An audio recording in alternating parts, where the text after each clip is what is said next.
কাল যখন বাড়ি গেছিলাম ইয়ার্কি করে তখন ছোট ভাইকে বলেছিলাম, কিরে আমাকে কিছু বানিয়ে খাওয়া। ও তখন বলেছিল, ঠিক আছে চল, তোকে আজ আমি অমলেট বানিয়ে খাওয়াবো।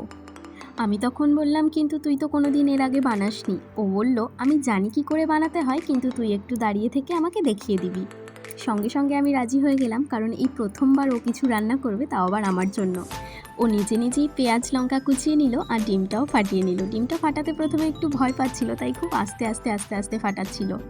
এরপর প্যানে তেল দিয়ে ভালো করে অমলেটটাকে ভেজে নিল, কিন্তু এত বড় করে ফেলেছিল যে আর নিজেই উল্টাতে পারছিল না। যাই হোক, শেষমেশ কোনো রকমে উল্টে পাল্টে কেটে কুটে ভেজে দিয়েছিল। এই প্রথমবার ও কিছু বানালো, তাই ভাবলাম আপনাদের সবার সাথেও এই ভিডিওটা শেয়ার করি।